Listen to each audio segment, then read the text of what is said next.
Rabbi Joseph Telushkin was named by Talk magazine as one of the as one of the 50 best speakers in the United States. Now you know why I wasn't on that list. I can't say 50 best speakers one of the 50 best speakers in the United States. He has written, we think 18 books, although at dinner we were counting them. I think there's 19, right? It's like, you don't remember how many children you have, right? He has written 19 books. It's extraordinary. Among them, Jewish Literacy and A Code of Jewish Ethics, which won the National Jewish Book Award as the Jewish Book of the Year.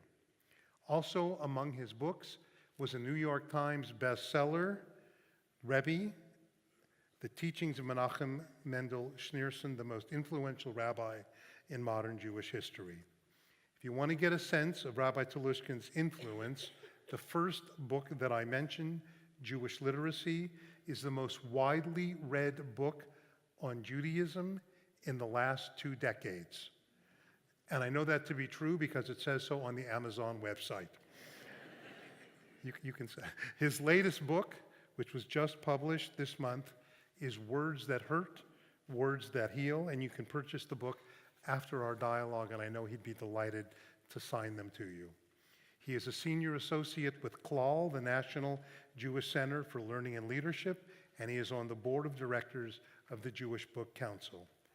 If you have read any of his books or heard him speak, you know that his ability to communicate with warmth and depth Jewish thought, Jewish ethics, and Jewish practice, and you know why he has become one of the greatest rabbis of our generation, and we are privileged to have him here this evening. Please join me in welcoming Rabbi Joseph Telushkin.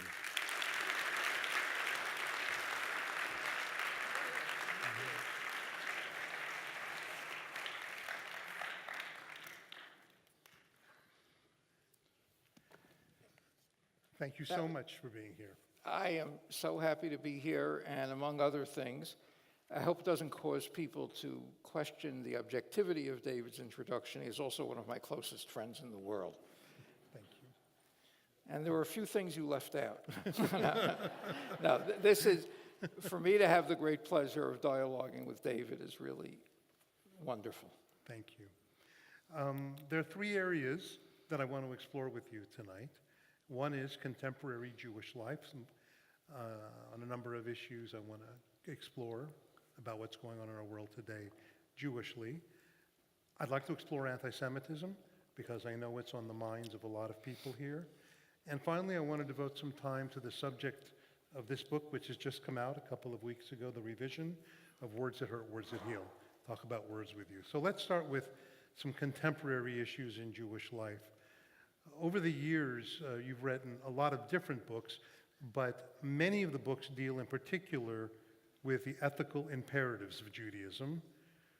What was the motivation to write about Jewish ethics? It's actually interesting. I was also, in addition to you, I was speaking earlier with Rabbi Yoshi, and this issue had come up. One of the sad things that happened to Jewish life in modernity was that the word religious has come to be associated in people's minds exclusively with ritual observance. So that if 2 Jews are speaking about a third, and the question is raised, is so-and-so religious, the answer will be based just on rituals. He keeps kosher, he keeps Shabbat, he is religious. She doesn't keep kosher, she doesn't keep Shabbat, she's not religious. From which one could form the very peculiar impression that in Judaism, ethics are like an extracurricular activity. It's nice, but it's not really required, and certainly doesn't help define people. And I realized that it's very, very important. It's tragic for the Jewish. I'm a big believer in rituals. I can speak about that later if it comes up. A very big believer in it. But there's something tragic if ethics are not seen as at the heart of Judaism. You know, people forget the famous story in the Talmud. How many of you know the story in the Talmud where Rabbi Hillel defines the essence of Judaism while standing on one foot? It's a well-known story. People think that the non-Jew came and asked Hillel, could you tell me while I'm standing on one foot the essence of Judaism? And to which Hillel gave that ethical answer, which sort of makes sense. When you speak to people from a different religion, you're always going to search out what you have in common. But if you look in the Talmud, that's not what the non-Jew said to Hillel. He said to him, Gaireni almanat, convert me to Judaism on the condition you can teach it to me while I'm standing on one foot. That was more in the nature of a legal question. In response to that question, Hillel, I'm just pointing it out, I'm not offering any commentary. Hillel doesn't speak about God, he doesn't speak about Shabbat, he doesn't speak about Yom Kippur. He defines it to somebody who wants to convert based on that principle.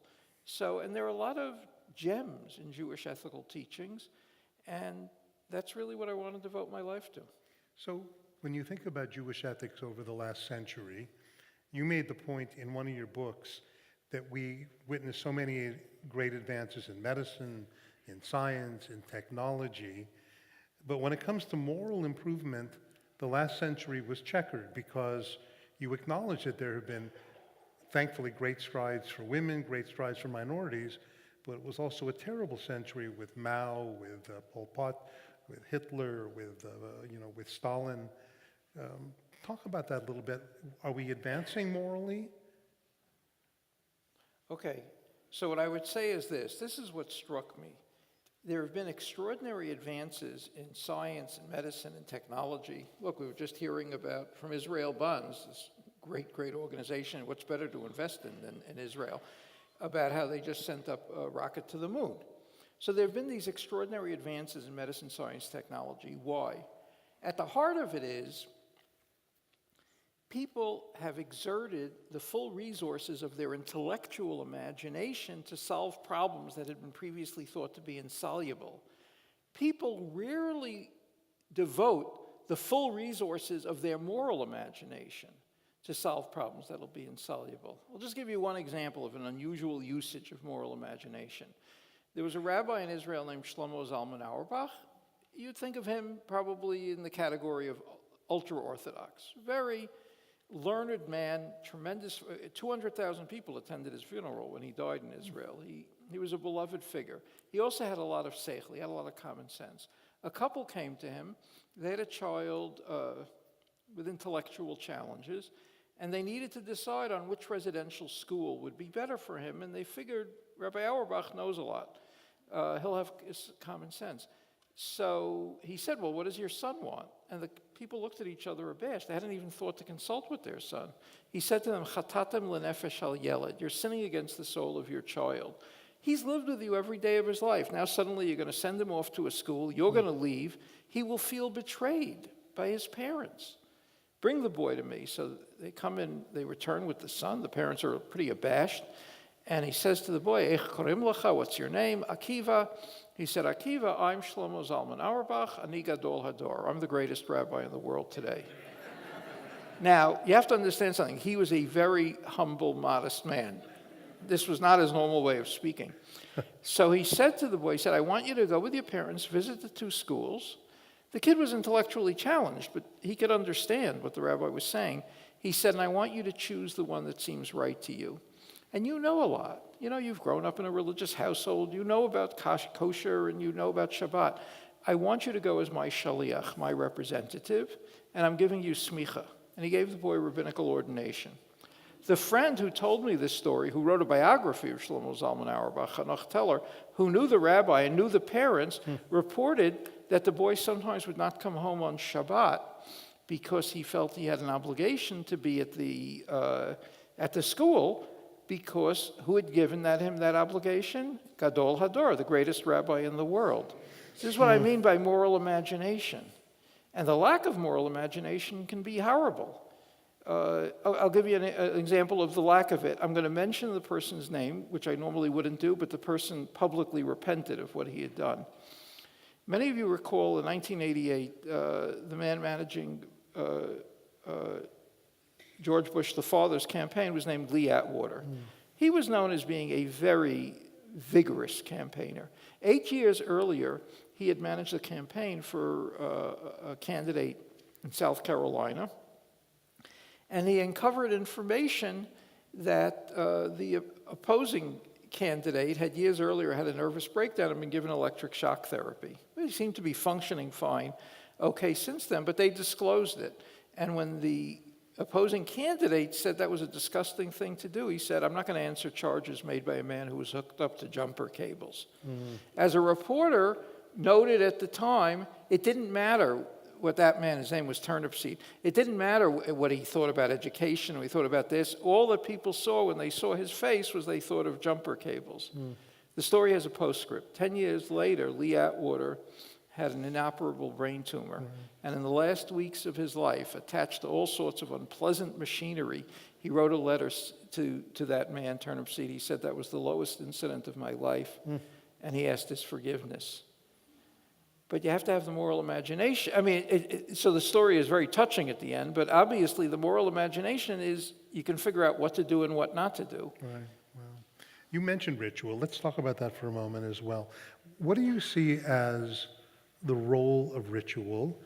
And should there be, do you think, across the board, Reform, Conservative, and Orthodox, what should be the ritual to which we should all aspire? And why is ritual important in Jewish life? I don't know if I can exactly delineate the ones to which we shall all aspire, but I'm going to throw out a couple of ideas, and people, can choose what makes sense to them. Well, let me ask you a question. How many of you, I'm not even going to ask if you do it consistently, but how many of you do light Shabbat candles? Okay, that's a ritual that I find very important to people. Now, according to Jewish law, the Sabbath is inaugurated by the lighting of 2 candles, and it's a mitzvah. It's not exclusively to be done by women, but it's become very, very associated with women. I'm going to mention a custom we had in my parents' house, and I wonder if any of you practice it. In addition to the 2 candles, do any of you practice an additional candle for each child in the house? A few hands went up. I grew up in a household where my parents did it. I was once speaking with Dr. Abraham Twersky, the psychiatrist. He's also a Hasidic rabbi. And Twersky told me he grew up in such a household. He was the youngest of 5 children. And he said a very moving thing to me. He said, it was very important to me to know that because I existed, every Friday night there was more light in my parents' household. What Twersky was addressing was the capacity of ritual to speak the language of poetry. All parents hopefully tell their children often how much they love them, and there are no shortage of 25-year-old children in therapists' office complaining that they never felt loved by their parents. Right. And so ritual can become also a vehicle where things don't have to always just be said, but they can be experienced. It brings that sense of light. You do it for each child, and think about it. It so happened my life worked out that at different points as each of my children was born, I was writing a book. So my daughter Naomi always thinks of herself as Jewish literacy. But, it's a meaningful way to convey. So ritual, as I said, speaks the language of poetry. Secondly, ritual... It also creates a memory that I think is so indelible that no matter what happens in life, you go back to those memories. And the thought that you remember with your mother and father or father lighting Shabbat candles every week is an extraordinary memory for a child. Can I tell another story about candles? Of course. But I'm going to say I sort no. of put him at a disadvantage, right? What was he going to say? There's a remarkable book. If you ever see it, get it. And I was probably going to tell this story later when I spoke about words that heal, but it fits in right here. By a woman named Rachel Naomi Remen, a doctor who wrote a book called My Grandfather's Blessings. It's a wonderful book. Remen tells the story. She grew up in she had 2 parents who were professionally successful, but it was the sort of household where when she came home with a 98 on a test, her dad would say, what happened to the other 2 points? And as she put it, she said, I spent much of my life pursuing those 2 points. The one place where she didn't experience that was every Friday afternoon she'd go to her grandfather's house. Her grandfather was quite a traditional religious Jew, and she would stay with him. She learned how to drink tea in the old European way through a glass, and you'd hold a sugar cube, in your mouth. Anyway, so Remen said, but then when it came time to light candles, her grandfather would light the candles, and then he'd give her a blessing. And the blessing you give girls is, may God make you like Sarah, Rebecca, Rachel, and Leah. Boys should obviously be Abraham, Isaac, and Jacob, but it's Ephraim and Manasseh, because Jacob really blessed Ephraim and Manasseh, and in addition, they were the only 2 brothers in Genesis who got along. May God make you like Jacob and Esau, So anyway, but Remen's grandfather did something that I learned from her, which affected what I've now done I did with my children, particularly as they were growing up. In addition to giving her the blessing, he'd first single out something she had done that week of which he was proud. She had not done that well on a test, but she had tried. When she was very little, she was able to sleep for several hours without having to have lights on in the room. When she did well, obviously he took pride. The great tragedy of her early years was her grandfather died when she was still very young. And she said she panicked. She missed him terribly. And who was now going to present her before God? And then she said what he had given her was, she said, he had given her the ability to see herself through his eyes. And that a person once blessed remains blessed forever. The story has a postscript.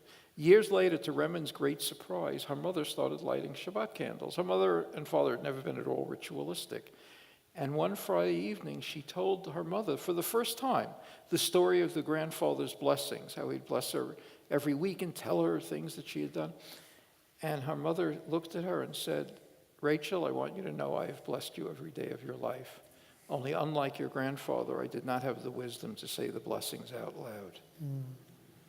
So that's rituals. That's one example of a ritual. Do you mind sharing the story when you were writing, you were on the road and you were calling your daughter Naomi to offer a blessing on the phone? Mm-hmm. And what she did with the phone? It was Shira. Shira. Okay. David knows my life very well. He could write my biography. Actually, if I had to choose somebody to write my biography, he'd be a good choice because he'd know what to leave out. He'd know what to put in. Right. My daughter Shira I found out from Devorah, was holding the phone against her forehead because I was always kissing her on her forehead when I'd give the blessing. Thank you. Do you know that you reminded me of it. I had actually forgotten. By the way, he was talking about lighting candles on Shabbat. When I started becoming more observant in my early 20s, I decided that I would light Shabbat candles, this is going to sound funny perhaps, the first and third Friday of the month. I wanted to commit to something, and no matter where I was. And it was a Friday night, and I was by myself, and I was in Palm Springs of all places. I had brought the candles, but forgot to bring candlestick holders. So I wanted, if I could, light them before the sun goes down. If I could, if I didn't, whatever. So I was panicking. It was getting close to Shabbat. So I ran across the street. There was an Alpha Beta. And I go into the supermarket, and I'm looking for candlestick holders. There aren't any. Then I saw some potatoes. I bought 2 potatoes. I took them back to my room. I dug them out, and I put the candlesticks in them. I lit Shabbat candles. The next morning, I went out. I laid by the pool or something, and I came back, and of course the candle wax had melted all over the potatoes. And I thought that the housekeeper must have come in and thought, this guy's into potato sacrifice. Or something. One of the books you wrote, Joseph, the bestseller about the Rabbi. Right. The leader of the Chabad movement. The fact that you chose to write a book about him, it's the only person that you've written a book about. What were some of the teachings of the Rebbe that struck you as being particularly meaningful? The Rebbe had an enormous amount of common sense. That's what the book really focused on his interactions with people, and I interviewed many dozens of people, more than it focused even on many of his theological teachings. And he would know just how to strike the right balance. He'd come up with innovative solutions. You know who Herbert Weiner was? He was a very prominent Reform rabbi of the last generation. His most famous book is a book, 9.5 Mystics, because he wrote about 9 mystics, and obviously he was referring to himself as being the 10th. And he had developed a friendship. In 1955, he had written an article about Chabad. The Rebbe had only been Rebbe for a few years. It was published in commentary, but Time magazine picked up on it. And so Herbert Weiner actually played quite a role in bringing Chabad knowledge of the Rebbe to a much broader audience. Later in his life, Weiner, who was rabbi at a Reformed congregation, came to the Rebbe and said he was in his 70s, early 70s, and he wanted to retire. And the Rebbe said, why would anybody want to retire from life? A 70-year-old man, a very successful businessman, came with his son-in-law to meet with the Rebbe, and he said he was retiring, and he said to him, "Excuse me, I don't know that word, retiring." There was a rabbi in his late 60s who came, wanted to retire. He said, "You still have so much to teach. Why would you want to retire? Why would you want to stop?" That man ended up being a rabbi into his 90s. I don't know if the congregation thanked the Rebbe, no. But nonetheless, that provocative teaching, when you're still doing teaching and you have a lot to teach and you have a lot of people who want to learn. So the Rebbe had this sort of commonsensical way of doing things. I'm going to start a sentence. I want everybody to call out the last word in the sentence. Anything worth doing is worth doing. That's what we all were raised. The Rebbe's attitude was anything worth doing is worth doing now. He wouldn't postpone things. A chaplain from the head of the Jewish chaplains in South Africa was visiting with the Rebbe. It was, I believe, in the late 70s. It was at a time when most of the Jews who were in prison in South Africa were political activists, prisoners. The Rebbe said, what observances, what holidays does the government allow for? And they told him Rosh Hashanah, Yom Kippur, Pesach. Otherwise, the prisoners had to work and other things. He said, "Is there any recognition of Hanukkah?" No. And he said, "You know how important light is in a prison? Light is in a dark place. You know the capacity of light to give people hope?" So he was very grounded, the Rebbe. And he spoke with such enthusiasm that the man said he was going to do everything in the following year to get permission for Jews to light Hanukkah candles. But the Rebbe said, "But what about this year?" Because Hanukkah was starting the next night. It was either 2 nights later or 1 night later. So he said, "I can't do it this year. I'm here in Brooklyn. What could I do?" The Rebbe said, "Do you have the phone number of the chief chaplain of the South African prisons?" And he said, "I'm telling my office they're going to give you a phone, and you can go make the call." He said, "It's in the middle of the night in South Africa." The Rebbe said, "Better." He said, "If you call that man in the middle of the night, he'll think this must really be important." Now, you can imagine the last thing in the world that this man wanted to do was make such a phone call, in the middle of the night to call up this guy. But he called. He made the call, and he did it. And that has been the Chabad attitude, of doing things like that. I remember Ruth Messenger. Has she ever been out here? Ruth? She's a former Manhattan Borough president and she was the head of the American Jewish World Service. That's right. She once told me a beautiful thing about herself, and it came out in the midst of discussion. She doesn't talk about it publicly. She fasts 1 day every week. She says, "I never want to forget what it feels like to be hungry." Anyway, so Ruth read the book and very graciously gave me a very wonderful blurb, and she said, "There are things I've read in this book that have already affecting my behavior." I said, "What?" "I'm curious." In particular, she said, that principle, anything worth doing is worth doing now. She says, "You know how many things I would have otherwise put off?" So that's the sort of thing, that comment, or the comment, I was so struck when Herbert Wiener told me the story, that comment about retirement. Right. Yeah. It's been a while since I've read the book. I think you have an example in the book of when your father, Rabbi Shlomo Telushkin, of blessed Right. memory, he was the Rebbe's accountant, and he had a very bad stroke. And the Rebbe's office called him and asked him an accounting question. Well, it was very interesting what happened. From the time my father had a stroke and went into a coma, I was living in Israel then. It was in 1986. So my mother called me, and obviously I came back to New York, and my father was really unconscious. And every day we got 2 phone calls from, many of them from Rabbi Krinsky, who's the Rebbe's close aide. The Rebbe wants to know how Shlomo was, how your father is.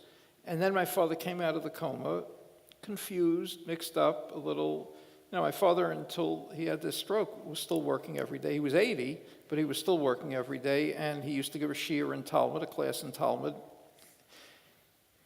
But he was confused. And one day I got a phone call from Rabbi Krinsky. We had a meeting of the Hanhala, a meeting of the leadership this morning. An accounting question came up, and the Rebbe said, "Ask Shlomo." So I said, "Rabbi Krinsky, you know how sick my father?" He says, "Yes, of course we know." And the Rebbe knows, but nonetheless, he had a question. I don't remember what the question was. I went in and I asked my father. My father looked at me and gave an answer. It seemed obvious to him what the answer could be. Walking out of the office, I realized what had happened, and I was so profoundly moved. There's the Rebbe sitting at his office in Brooklyn, dealing with issues coming up all over the world, and he's thinking about my father, whose life has really been shattered. He obviously didn't want to ask a question that was so simple it would be condescending, and he obviously didn't want to ask a question that would be so complex my father wouldn't be able to answer it. So again, I feel terrible, I don't remember, but he obviously, again, with his use of common sense, came up with a question my father could answer, and by being able to do so, reminded that he still had a function in the world. And that very moved me. If not for that story, I don't know if I would have years later necessarily written a biography of the Rebbe. What happened was, I had written an article about the Rebbe, like on his 12th anniversary, and I published it in those days. Our friend J.J. Goldberg was editing the forward, and I published it. But in the course of writing the article, I realized there was something very unusual about the Rebbe. Usually when a charismatic leader of a synagogue or of a movement dies, at best, the movement will remain the same. And probably there'll be a decline. But this, on the 12th anniversary after his death, the movement at that point had already doubled in size. And so I realized these are rare sorts of leaders. In fact, there was another leader like that who, when he died, his movement grew greatly. And it's funny, the people who admire that guy aren't necessarily ecstatic to have the comparison to the Rebbe, and the people who admire the Rebbe aren't necessarily ecstatic to have the comparison to Herzl. But that's who it was. You know, Theodor Herzl was different. The Rebbe was a much older man. Herzl, people forget, Herzl was only 44 when he died, and he had only become a Zionist when he was 34. Right. Let me switch to a very sober topic, the question of anti-Semitism. Early in the early 1980s, you co-authored a book with Dennis Prager, Why the Jews, the Reason for Anti-Semitism. And in that book, you refute sort of common-held beliefs among both non-Jews and Jews that anti-Semitism was because of racial or ethnic prejudice, or the Jews were the scapegoats, which is something we hear so often. Your basic thesis of the book is that Jews have been hated because... Right. We wanted to refute these other notions. Like everybody here, has everybody here at one point or another heard Jews were hated in the medieval period because they were money lenders? Yeah, we all heard that. The only thing is, it's ridiculous. The only way that thesis would make sense is that Jews practiced a large variety of professions, and then one day, whenever the equivalent of the European Jewish Federation got together, the Jews all concluded the real money is to be made in money lending. That's, of course, absurd. Jews were hated. Because they were hated, they were forbidden to practice other professions, ended up becoming money lenders, which then exacerbated the problem, but wasn't the cause of it. Or even the scapegoat thesis. Makes absolutely no sense. Right. The Jews were scapegoats. They're blamed for things.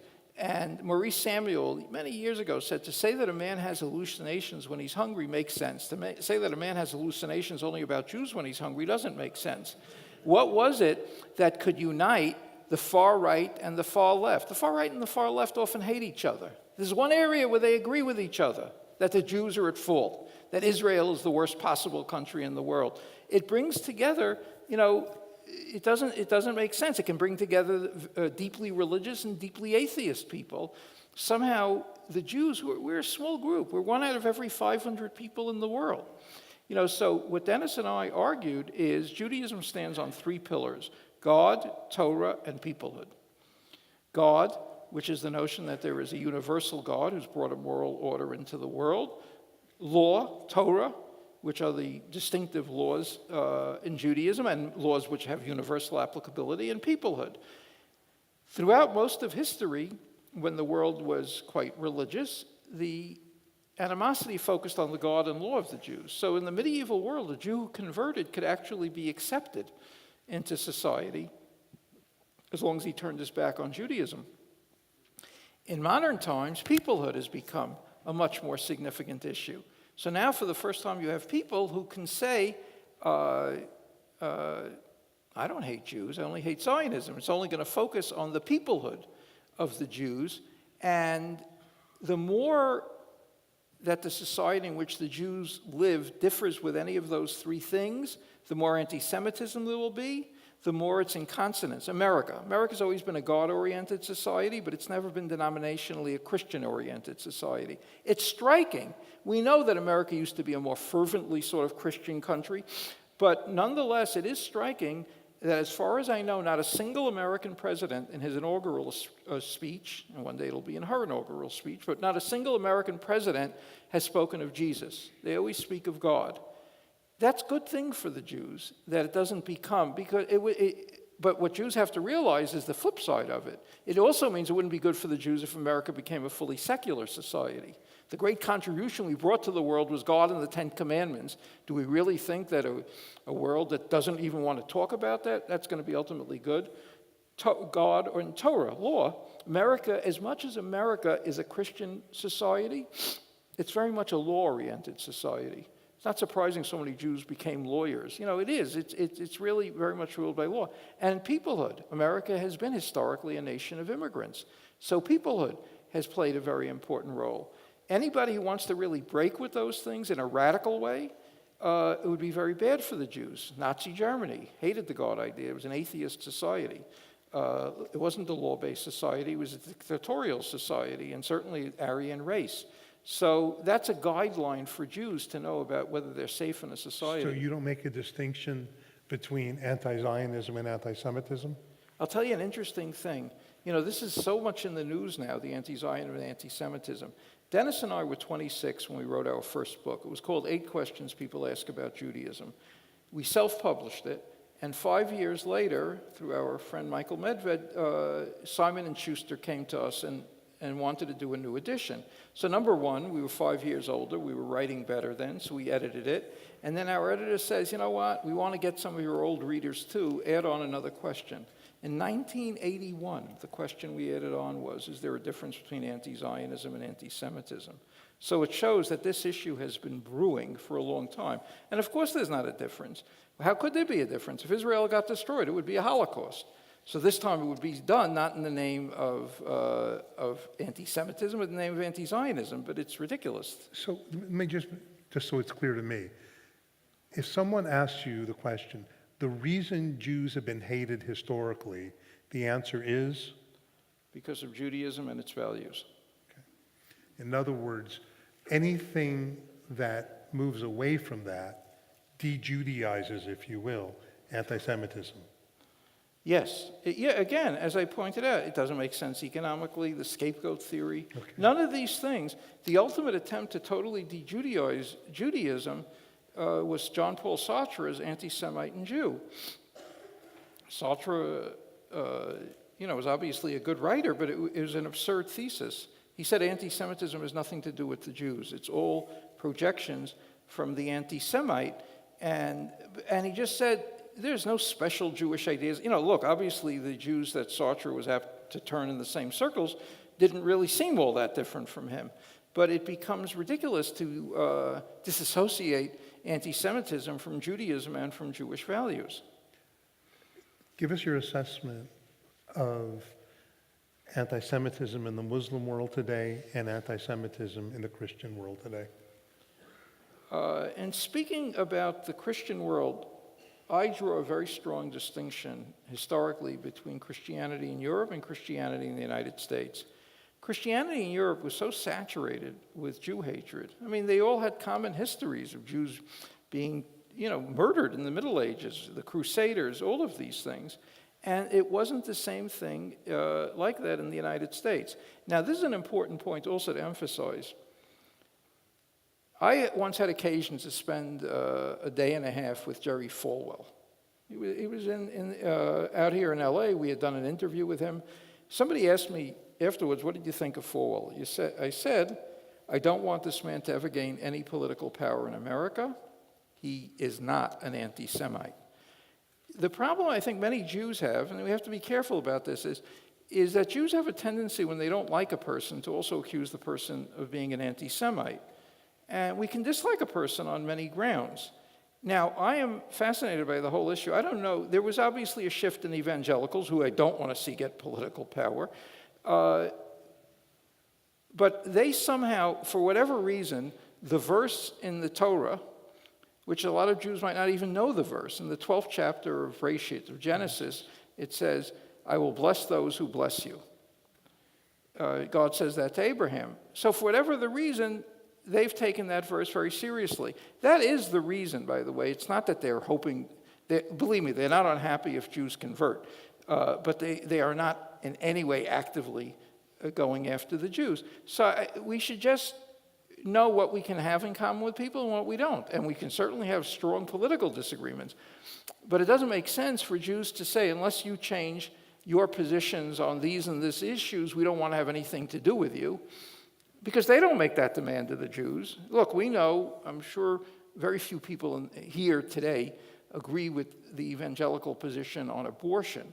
But they've never said, by the way, if you propose equal rights for gays and you support abortion, we're going to stop supporting Israel. So they've never threatened us in that way. So we shouldn't we can say we have profound disagreement, and really profound disagreements. But I think we have to be open to not doing it. And we can't, also, we're in a very vulnerable position. We can't always pick exactly who our friends are. And what is your assessment about the Muslim world today? I think the most heroic human beings on the universe are moderate Muslims who are open to the rest of the world.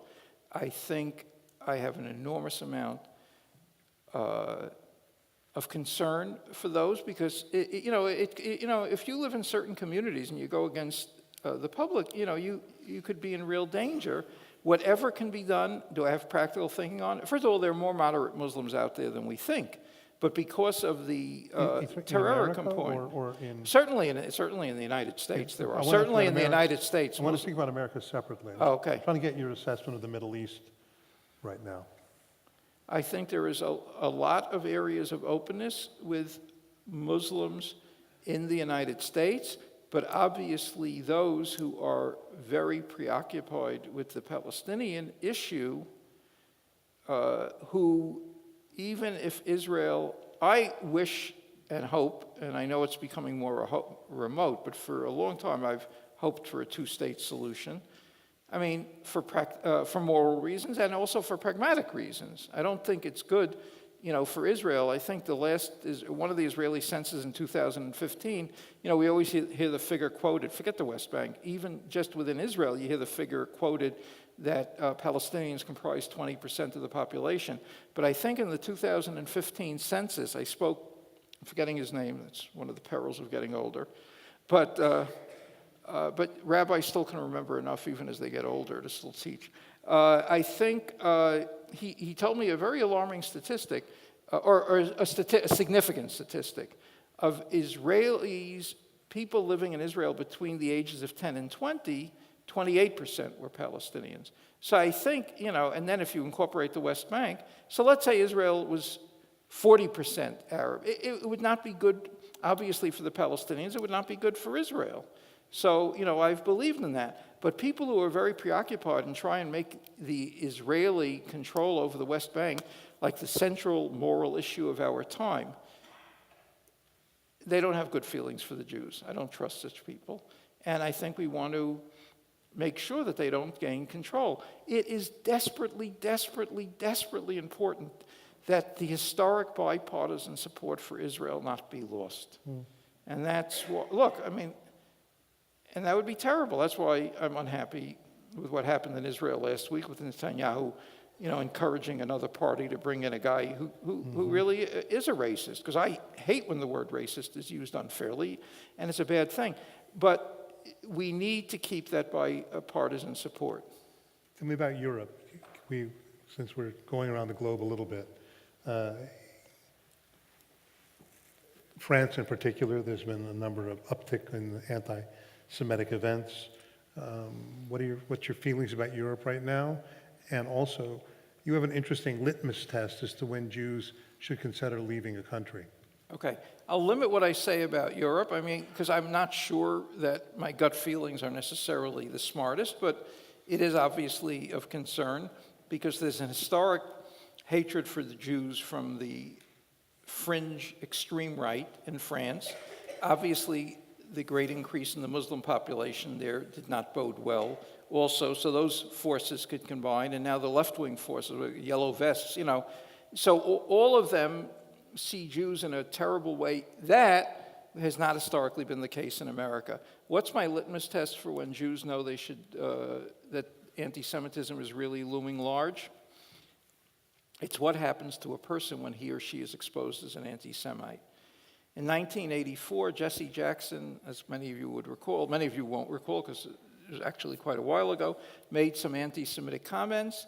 He felt the need to go to a synagogue, I think it was in New Hampshire, and apologize for what he said and not speak like that in the future. Some people believed him, others didn't, but the important thing was he felt the need to do so.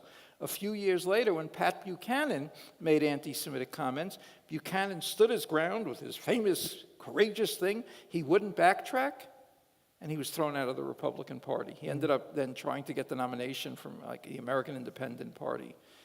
If somebody can say anti-Semitic things and the person's status is not diminished, and in some instances even rises, that is the beginning signs of Jews being in danger. Just lastly, let me ask you, you explained thoughtfully why Jews have fared well in America. Unfortunately, last year we witnessed the worst attack on Jews in American history. What are your thoughts about anti-Semitism in America? Okay, I try not to get unduly too political, but I'll just say this. I have a daughter, Shira, who is politically to the left of me. I'm trying to imagine Shira sitting in the audience. It's hard for me to make a statement about her that she will feel I'm not wrong, But Shira highlighted an interesting thing about me, and she said the difference between us politically is, she said, I hate the extremist right more than the extreme left, and I fear the extremist right more than I fear the extreme left. She said, I think in your case, Daddy, it's the opposite. I think what you do is, I think you hate the extremist right, like the guy in Pittsburgh, more than I do the extreme left, but I fear the left more. Because what happened in Pittsburgh, as horrible as it is, I don't think resonated for a lot of Americans. There is terms being used against Israel like genocide and other things which are as terrible as the blood libel. Because genocide ultimately is and it's not such an uncommonly held view, again, on the far left. We want to keep things to the margins. Once they start penetrating those, then I think we'll be in danger. Okay.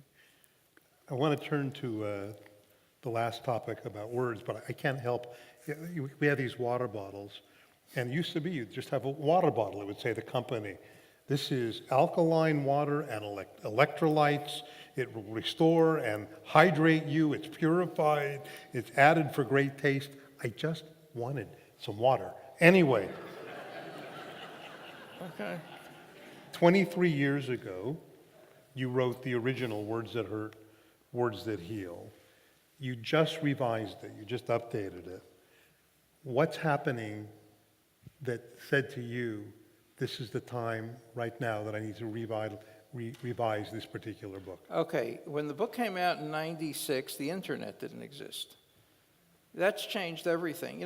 What happens is when something new comes out, there's a tendency to first see all the good things about it. And there obviously are very good things about the internet, but there are also terrible things, because now terrible lies can be spread much more quickly than they ever could in the past. People have more of a tendency. See, with the availability of the internet, people have more of a tendency to only read things they already agree with. So they're much less apt to be challenged and much more apt to be reinforced. And so that was one thing that bothered me. Also, I got married relatively late in life. So I got married at 39, so I didn't become a father until that point. And I learned over the years, just like a story I told about Rachel Naomi Remen, about the importance of healing words. But I'll give you an example of another person who I'm sure many of you have seen, because I know David has interviewed him often, Alan Dershowitz. Alan Dershowitz said that he writes about this, and I then had a question when I met him, I questioned him about it. He said, I was 15 years old before anybody ever told me I was smart. And Dershowitz explains that what had happened in life, he was a bit of a smart aleck as a kid, which I'm sure does not surprise anybody in this room to hear. And he said in elementary school he got into trouble so often that his mother would have to come to the principal's office that his friends thought his mother worked for the school. And neither of his parents had gone to college, and he assumed he would grow up and become a pants salesman, working in a men's clothing store, which is a totally very Jewish and wonderful profession. But it didn't occur to him. So he said, what did I need all this knowledge for? He said, I'd prefer to play basketball, flirt with girls.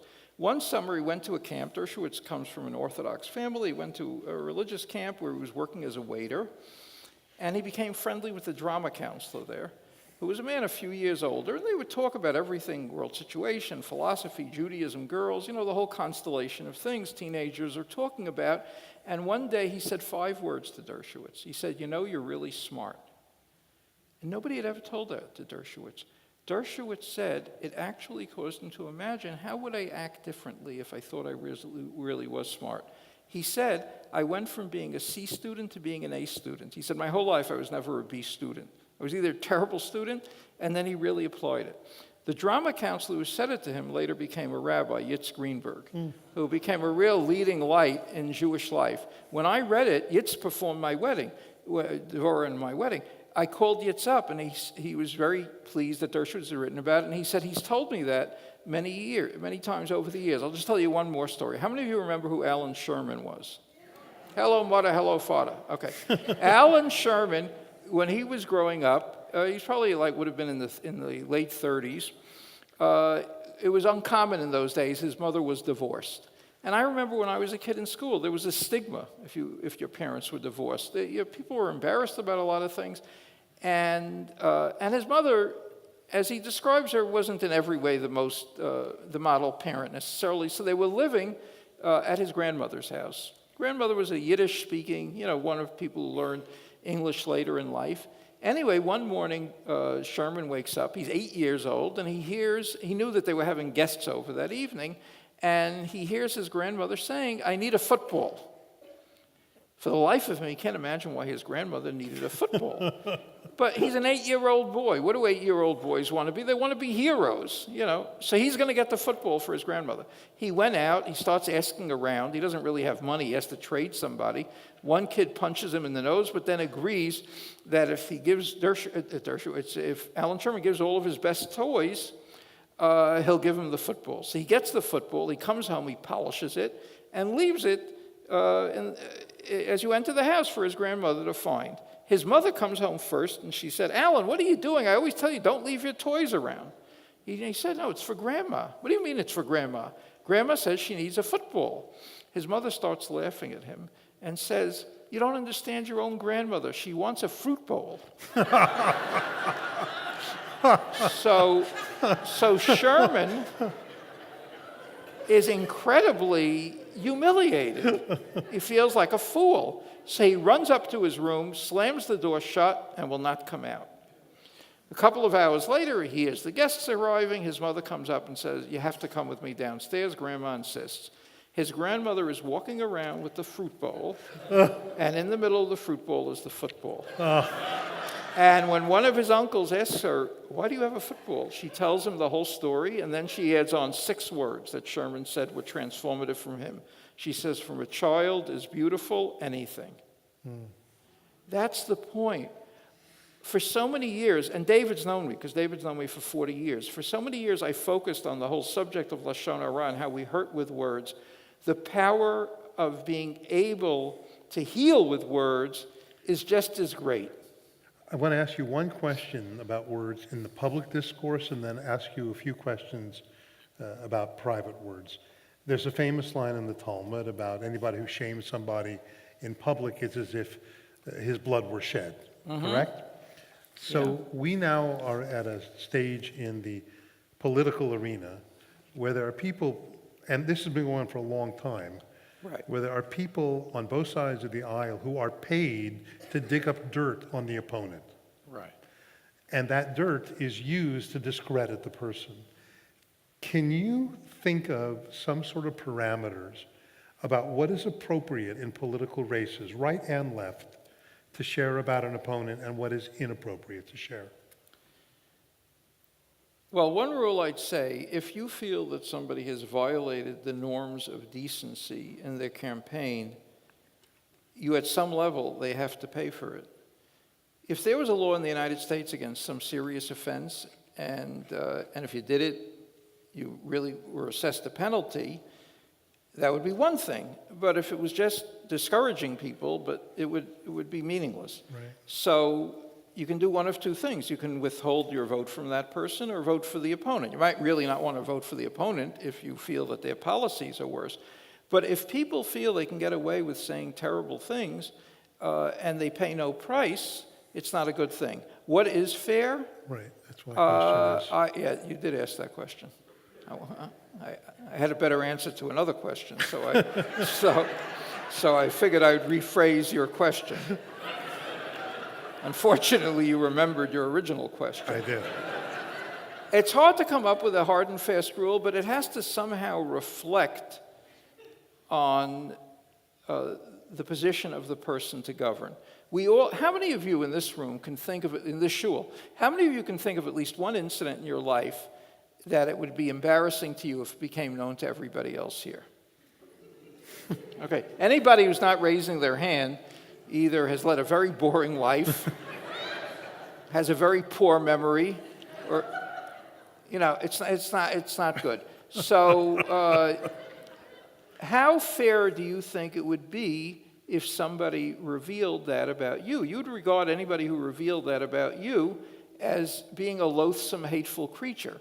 The problem is, while I was looking at you, I was thinking, gee, I wonder what that is that they're concealing. But I know what I'm concealing, and it's none of your business. So we have to be able to really figure out what truly reflects upon something. Now, obviously, human beings have a tendency to be most interested in anything involving sex. Any sexual stuff. If there would be, in the midst of a presidential campaign, two one-hour TV shows competing with each other. One was the position of the various candidates on a whole host of the most important issues facing America, and the other was intimate interviews with people who's had relations with these people and other. I suspect a lot of people would be more interested in the other show. They'd figure, yeah, tomorrow I'll see a summary of 2 sentences, their positions on different issues. So this is not a wonderful aspect of human nature, and I don't think, by and large, it's something that we need to know. For all we know, Nixon was a singularly faithful monogamist. I don't know that it revealed great things about him in other areas. Harry Truman was, but I don't think that's what proved him, that he was. And put it like this: I was 12 years old when John Kennedy was elected. I don't want to use. There's no way around using names, so I'll use names from the past. None of us, he was never thought of as not having the energy to be president. Adarabba, just the opposite. He was thought of as being an unusually energetic person. Mm-hmm. And any positions, any assessment of his presidency, for the good or for the bad, it turns out, had nothing to do with the fact that he was leading, he had a very active extramarital life. And had it been known at that time, he would never have been elected. So I don't know. Where do we go with insights like that? What if the parameters were, information shouldn't be shared about another candidate unless it would affect their ability to govern? Exactly. Okay. Yes, that's exactly. Right. Good answer. Thank you. I have a question for you. Sure. What do you think the parameters should be? Right. No, that's right. It should be based on that. Now, it can become problematic if somebody's very public about certain other things. Right. But if they're not shoving it in your face, to go looking for secrets about other people's lives is loathsome. Let me turn to the personal, because we can't obviously control everything that happens on television, in the papers, Facebook, etc. We do have control over our words and our personal life. So you have a chapter in this book about the importance of controlling rage and controlling anger. Could you talk about that a little bit? How many people here wish they had better control over their tempers? Okay, now I'm going to get a more accurate answer. How many people here are seated next to someone who they wish had better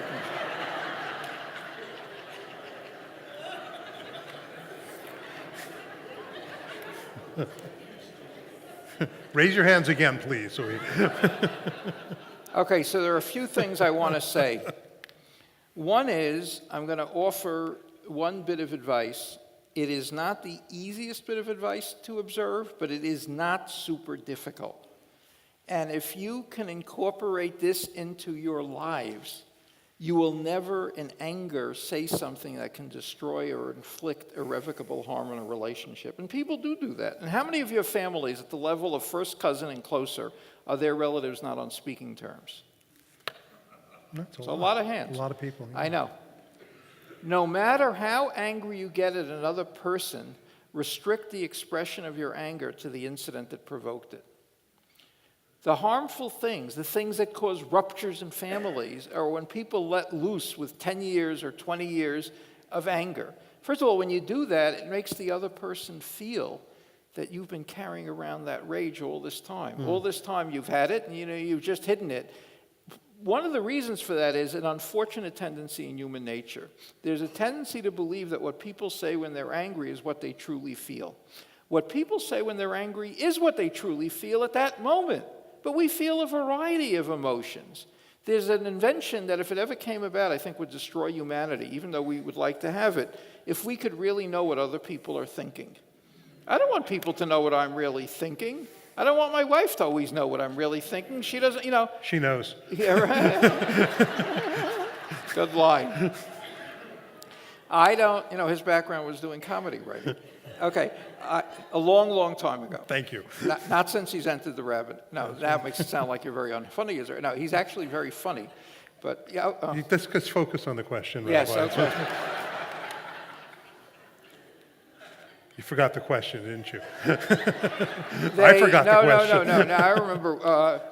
So it is what people feel at that moment, but we feel a large variety of emotions towards other people. But once the words are said, it's hard to ever really erase them. Yeah. Second point, though, you have to learn how to apologize. I'll tell you a funny incident that happened in my life.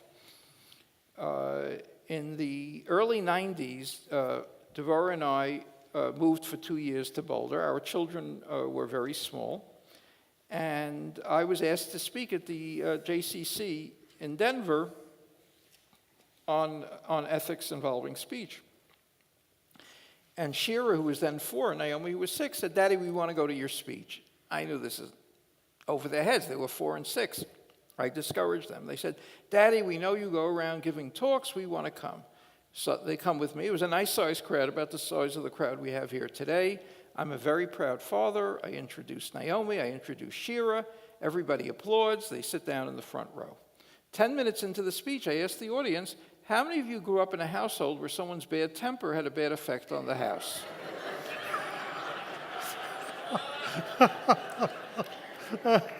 Among the hands that are raised are 2 hands there in the front row. Now, you can imagine how you're laughing now, how people laughed with the kids actually there. Finally, I said the only thing I could say. Unfortunately, my wife has a very bad temper. But actually, what had happened that was your first wife, wasn't it? Actually, what had happened was Naomi was in the 1st grade, and the school she was at was not quite coming up to our hopes, and I was teaching her how to read. And according to my wife, I'm very patient the first time I explain something, and according to my wife, I'm very patient the second time I explain something. However, by the 3rd time, if I think the person should have gotten it, I could get snappy. So I've been snapping, apparently, at Naomi sometimes. So after the speech, I went over to her and I said, "Naomi, first of all, I want to apologize." I said, "For me to get angry when you make a mistake is really unfair. You're not making a mistake to do something bad. And if I do it again in the future, I want you to say to me, 'Daddy, you're not supposed to do that.'" Which she did start saying, which was very irritating. But the truth of the matter is, how many people here grew up in households where your parents never apologized to you? For those, right, okay.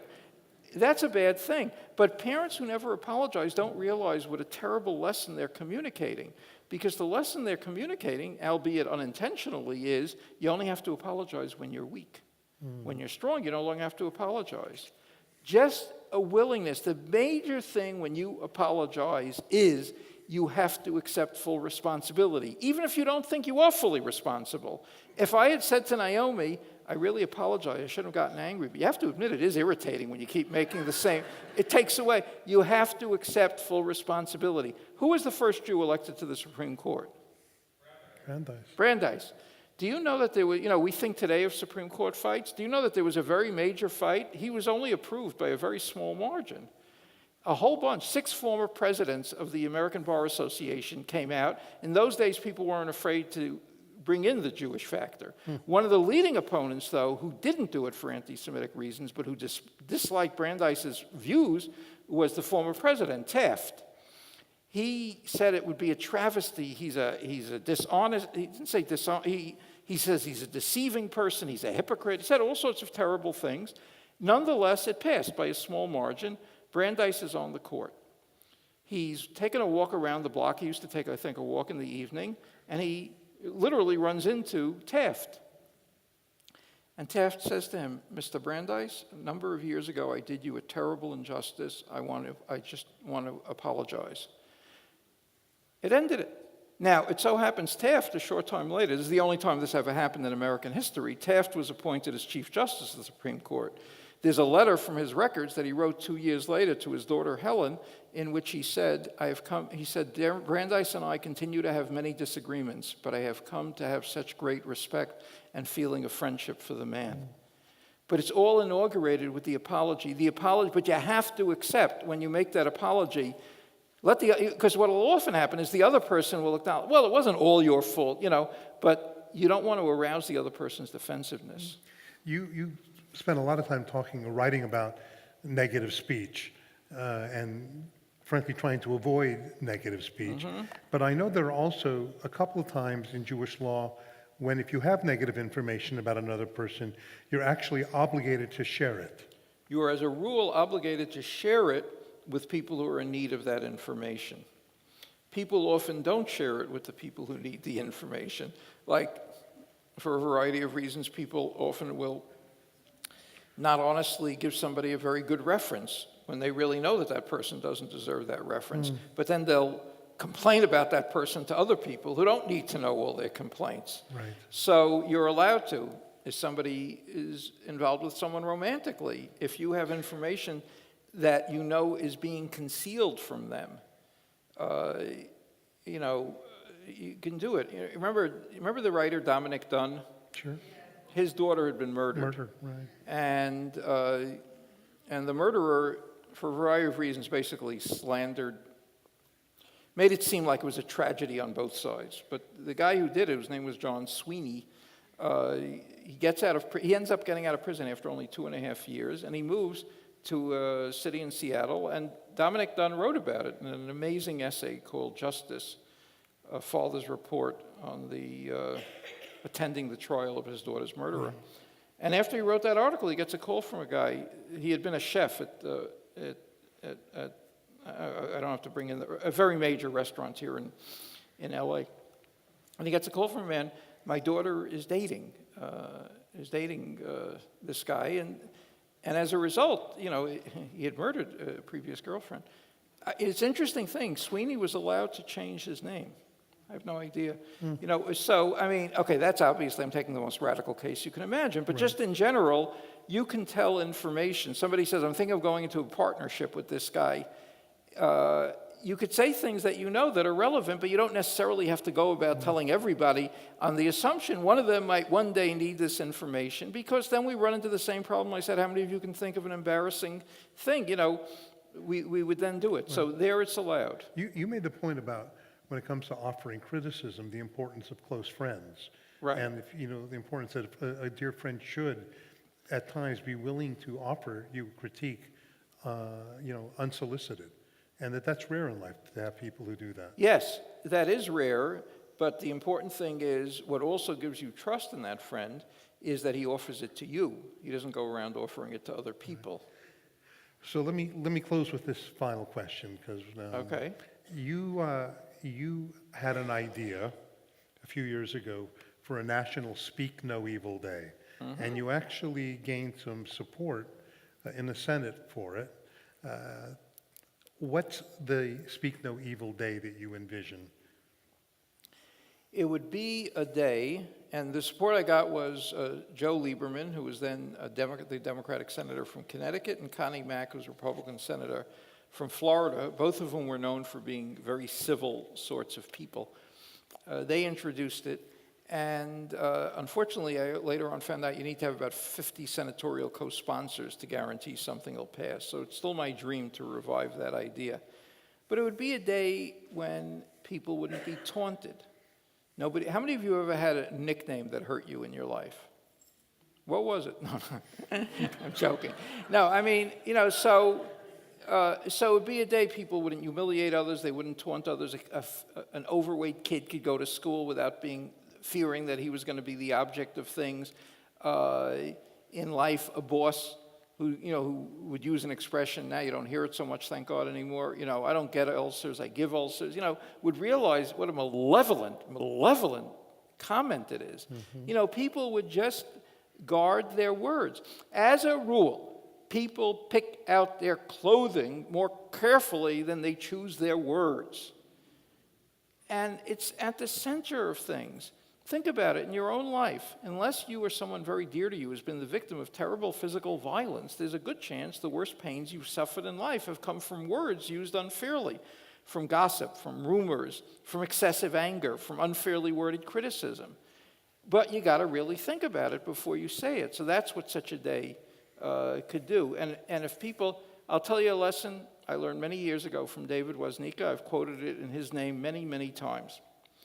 Many of you are probably familiar with the concept of the Aseret Yemei Tshuva, the 10 days of penitence, the 10 days starting with Rosh Hashanah and culminate in Yom Kippur.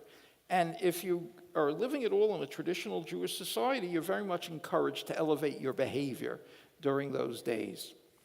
And many people think, and David put it, many people think, so if I act very good during those days, so God now is going to think I'm going to be like this all the time. He says, what's the value of doing that for 10 days?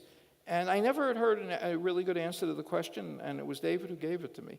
He said, the value is you learn during those 10 days that you can be a better person than you thought you were. You learn during those 10 days that certain behaviors, if you only know it's for 10 days, you can do it. If somebody said to you, never say an unfair, angry word again in your life, you'll give up before you start.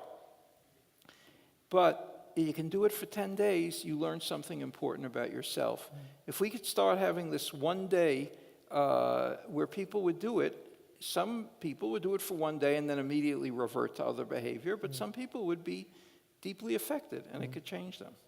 I want to say to all of you that if you pick up this book, and you can on the way out, and you read it, and you share its teachings with your children or your grandchildren, there's a very significant likelihood that it will have an impact on the way that you speak to one another and the way you conduct your daily activities.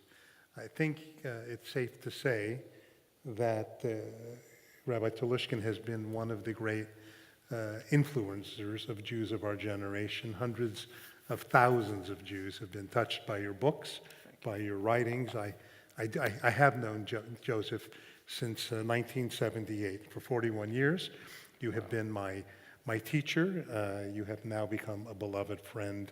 And perhaps the one thing I can say about you that not everybody would be able to say about you is that the values that he talks about and the values that he writes about are the values that he lives in his daily life.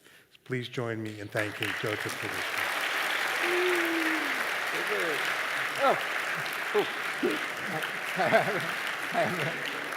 this.